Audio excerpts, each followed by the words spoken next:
നിങ്ങൾ ചിന്തിക്കണം, ഈമാൻ എന്ന് പറഞ്ഞാൽ എന്താണ്? അൻതുമിന ബില്ലാഹി വ മലായികതിഹി വ കുതുബിഹി വ റസുലിഹി വൽ യൗമിൽ ആഖിർ വൽ ഖദ്രി ഖൈരിഹി വ ശദ്ദിഹി മിനല്ലാഹി തആല. അല്ലാഹുവിലുള്ള വിശ്വാസം അതുണ്ടെങ്കിൽ ഈ മുഅ്മിനാണ്. ഇബ്ലീസിന് അല്ലാഹുവിൽ വിശ്വാസം ഇല്ലേ? അല്ലാഹ്ക്ക് ഇത്രത്തോളം സുജൂദ് ചെയ്തത് ഇബ്ലീസ് അല്ലാതെ വേറെ ലോകത്ത് ആരാ ഉള്ളത്? രണ്ടാമത് മലായികത്തിന്റെ വിശ്വാസം. ഇബ്ലീസ് മലക്കുകളുടെ കോളേജിലെ പ്രൊഫസറാണ്. ജിബ്രീലിന്റെ ഉസ്താദാ ഇബ്ലീസ്. അപ്പൊ പിന്നെ ഈമാൻ ഇല്ലെന്ന് പറയാൻ പറ്റുമോ? പ്രവാചകന്മാരിലുള്ള വിശ്വാസം. ഇബ്ലീസിനെ അള്ളാഹു സ്വർഗത്ത് താമസിക്കുമെന്ന് പ്രവാചകന്മാരും ഇല്ല, ഉണ്ടെങ്കിൽ വിശ്വസിക്കുമായിരുന്നു. ആദം നബിയുടെ ഒരു ചെറിയ വിഷയമുണ്ട്, അവിടെ നിൽക്കട്ടെ. പിന്നെ ഉള്ളത് അന്ത്യദിനത്തിലുള്ള വിശ്വാസം.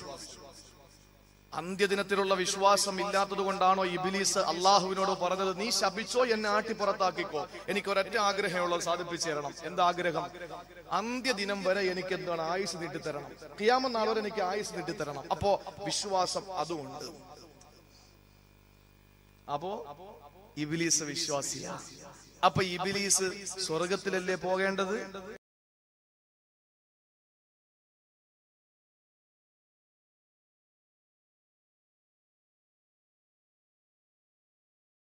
നരകത്തിലല്ലേ ഇബ്ലീസ് ഉള്ളത്?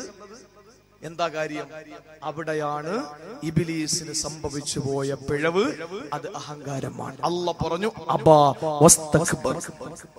അവൻ അഹങ്കാരിയായി. ലോകത്ത് എത്രയോ മദ്യപാനികൾ ഉണ്ടായി. ഇപ്പോഴും കുടിക്കുന്നവരില്ലേ, മദ്യപിക്കുന്നവരില്ലേ? അവർക്ക് പാഠമായിട്ട് ഏതെങ്കിലും ഒരു മദ്യപാനിയുടെ ശവശരീരത്തെ അല്ലാഹു ശേഷിപ്പിച്ചിട്ടുണ്ടോ? ഇല്ല. എത്രയോ വ്യഭിചാരികൾ കഴിഞ്ഞു പോയിട്ടുണ്ട്, ഇപ്പോഴും വ്യഭിചരിക്കുന്നവരില്ലേ? ഏതെങ്കിലും വ്യഭിചാരികൾക്ക് പാഠമായിട്ട് ഗുണപാഠമായിട്ട് ഒരു വ്യഭിചാരി അല്ലാഹു വെച്ചിട്ടുണ്ടോ? ഇല്ല. എത്രയോ പലിശക്കാര് കടന്നുപോയി, ഇന്നും പലിശ വാങ്ങുന്നവരില്ലേ? അവർക്ക് പാഠമായിട്ട് ഏതെങ്കിലും പലിശക്കാരനെ അല്ലാഹു തആല മാറ്റി വെച്ചിട്ടുണ്ടോ? ഇല്ല. അല്ലാഹു തആല ഒരു തിന്മ ലോകര് പഠിക്കാൻ വേണ്ടിയിട്ട് ആ തിന്മയിൽ അടിയുറച്ചു നിന്ന ഒരാളെ അല്ലാഹു തആല പാഠം പഠിപ്പിച്ചിട്ട് ഇന്നും ശേഷിപ്പിച്ചിട്ടുണ്ടെങ്കിൽ അത് അഹങ്കാരിയായ ഫിർഔന മാത്രമേ ഉള്ളൂ. അത്ര ദേഷ്യമാണ് അല്ലാഹു അഹങ്കാരികളോട് കാണിക്കുന്നത്. കാരണം എന്താ? അഹങ്കരിക്കാൻ അവകാശം അല്ലാഹുക്ക് മാത്രമേ ഉള്ളൂ. അല്ലാഹുവാണ് ജബ്ബാർ. അഹങ്കാരി പടച്ചോന. അഹങ്കാരം അവന്റെ അരമുണ്ടാണ്. ഞാൻ വിശദീകരിക്കുന്നില്ല.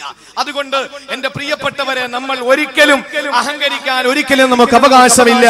ആദരവായ പ്രവാചകൻ പറഞ്ഞു, നബിയേ, അല്ലാഹുവിന്റെ റസൂൽ പറഞ്ഞു, ആദരവായ പ്രവാചകൻ പറഞ്ഞു, സ്വർഗ്ഗത്തിൽ കടക്കുകയില്ല ഒരു മനുഷ്യന്റെ ഹൃദയത്തിൽ ഒരു ഡോട്ട്, ഒരു അണുമണി തൂക്കം, ഒരു കടുകുമണിയോളം ഹൃദയത്തിൽ അഹങ്കാരമുള്ളവന് സ്വർഗ്ഗത്തിൽ പ്രവേശിക്കുകയില്ല. ഇത് പറഞ്ഞപ്പോൾ സഹാബത്ത് ചോദിച്ചു, നബിയേ, الرجل يحب أن يكون ثوبه ونعله حسنا. ഒരു മനുഷ്യന്റെ വസ്ത്രം നല്ലതാകുന്നത് അഹങ്കാരമാണോ? നല്ല വസ്ത്രം ധരിക്കുന്നത് അഹങ്കാരത്തിന്റെ അടയാളമല്ല. നല്ല വീട് വെക്കുന്നത് അഹങ്കാരമല്ല. നല്ല വണ്ടി എടുക്കുന്നത് അഹങ്കാരമല്ല. പിന്നെ അഹങ്കാരം ഏതെന്നറിയുമോ പെങ്ങള്? അല്ലാഹുവിന്റെ റസൂൽ പറയുകയാണ്, അൽ കിബ്റു ബത്റുൽ ഹഖി വ ഗമതുൻ നാസ്. അഹങ്കാരം എന്ന് പറഞ്ഞാൽ സത്യം മനസ്സിലാക്കിയിട്ട് ജനങ്ങളെ പുച്ഛിച്ചു തള്ളുന്നവനാണ്.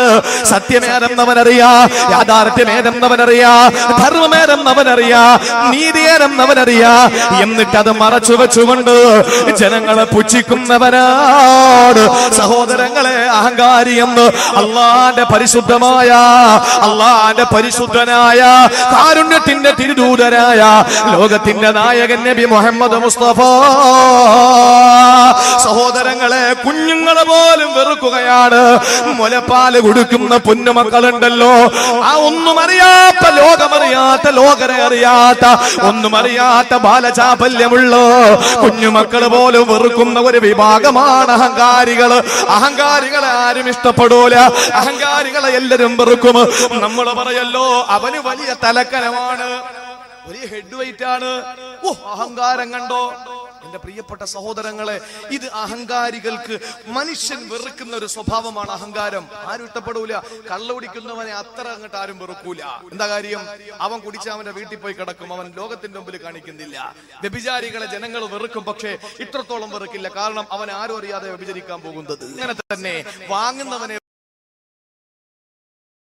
പോറ്റി പലിശ എന്താ പറയുന്നത്, എടാ മുനാഫിക്കിന്റെ കാണിച്ചത് തരാന്ന് പറയുന്ന സമയത്ത് കറക്റ്റ് തന്നില്ല.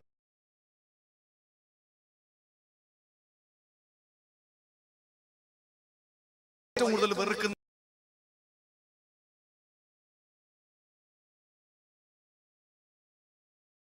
എല്ലാവരും വെറുക്കും, നാട്ടുകാര് മാത്രമല്ല.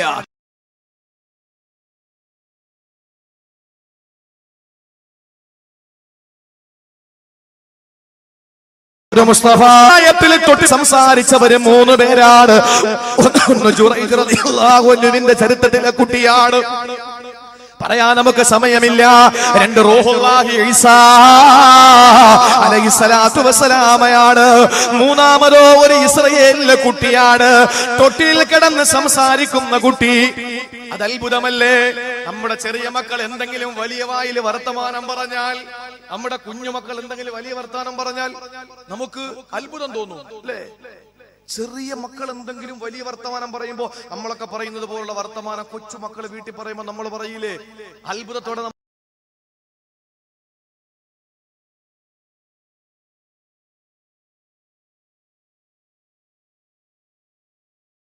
നമ്മൾ ചിരിക്കൂലേ? ഇപ്പൊ ഞാൻ എങ്ങനെയാണ് എത്ര വിളിച്ചു കൂവിയാൽ അത്ഭുതമൊന്നുമില്ല എന്റെ പ്രിയപ്പെട്ട സഹോദരങ്ങളെ. എന്നാൽ ഒരു 2-3 വയസ്സുകാരൻ ഇതുപോലെ എഴുന്നേറ്റ് നിന്ന് നീട്ടി ആയത്തോതിയിട്ട് പ്രസംഗിച്ചാൽ അത്ഭുതം തോന്നൂലേ നമുക്ക്? അങ്ങനെ തൊട്ടിലിൽ കിടക്കുന്ന ഉമ്മ എന്ന് പോലും വിളിക്കാൻ കഴിയാത്ത ഒരു ചെറിയ കുട്ടി, ആ കുട്ടി സംസാരിച്ച കഥ വിശുദ്ധ ഹദീസ് ബുഖാരി ഷരീഫ് റിപ്പോർട്ട് ചെയ്യുന്നു. എന്തായിരുന്നു? ശ്രദ്ധിച്ചു കേട്ടോളി. അല്ലാഹുവിന്റെ റസൂൽ പറയുകയാണ്, ബനു ഇസ്രായേലിലെ ഒരു പെണ്ണ് മുലപ്പാൽ കൊടുത്തുകൊണ്ടിരിക്കുകയാണ്. അമ്മിഞ്ഞ പാലിൽ നിന്ന് മാല് കുടിച്ചുകൊണ്ടിരിക്കുന്ന പൊന്നുമോ, ആ പാല് കൊടുത്തുകൊണ്ടിരിക്കുമ്പോൾ സുന്ദരനായ സുമുഖനായ കാണാൻ നല്ല അഴകുള്ള മുഞ്ചുള്ള ഒരു ചെറുപ്പക്കാരൻ നടന്നു പോവുകയാണ്. ആ സമയത്ത് ആ ഉമ്മാക്കങ്ങ് ഇഷ്ടപ്പെട്ടു ആ ചെറുപ്പക്കാരനെ. വല്ലാത്ത സൗന്ദര്യമാണ്, കറുത്ത തലമുടിയാണ്, വെളുത്ത ശരീരമാണ്, നല്ല ഉണ്ട കണ്ണുകളാണ്, നല്ല പുരിക കൊടികളാണ്, നല്ല ദന്തനിരകളാണ്, കാണാൻ എത്ര നല്ല സുന്ദരനായ ചെറുപ്പക്കാരനാണ്. അത് കണ്ടപ്പോ ആ ഉമ്മ പാല് കൊടുത്തുകൊണ്ടിരിക്കുകയാണ്. ഉമ്മ ദുആ ചെയ്തു, അല്ലാഹുമ്മ ജഅലി ബിനി മിസ്ലഹു, അല്ലാഹുവേ എന്റെ പൊന്നുമോനെ യവനെ പോലെ ആക്കണേ അല്ലാ.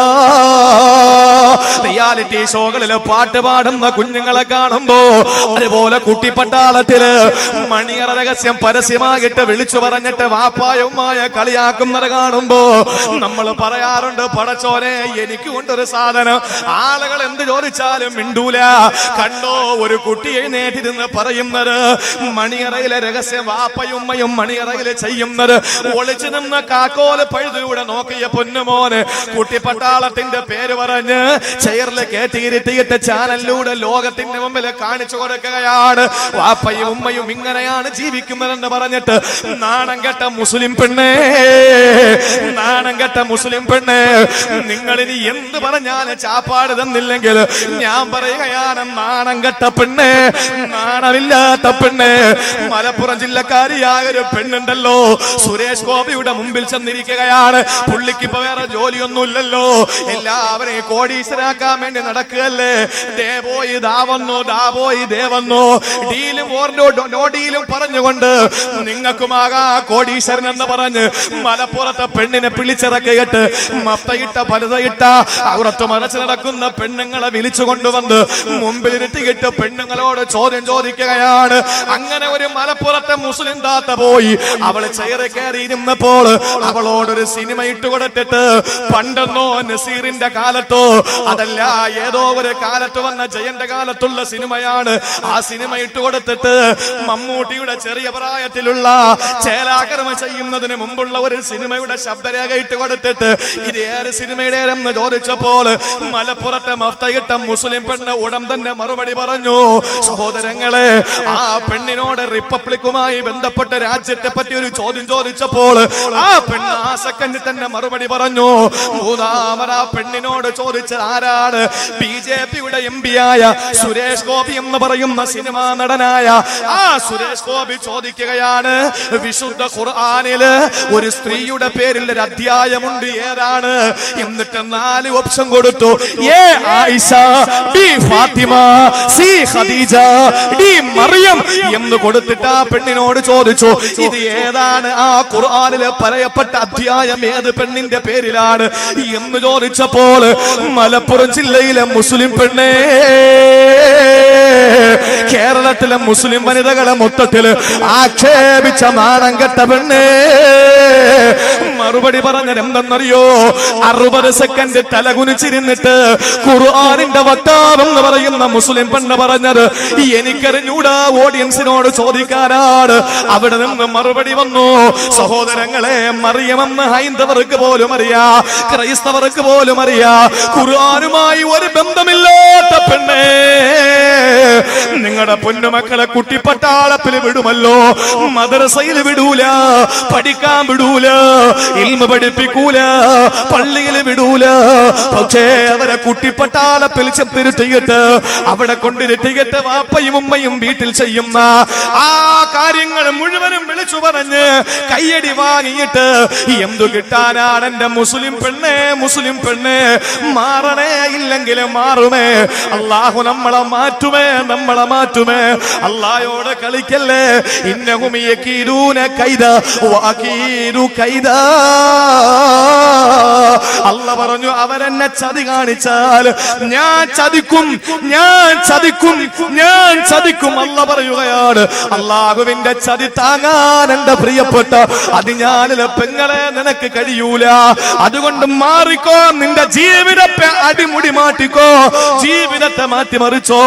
ഈ നാട്ടിലെ സഹോദരങ്ങളോട്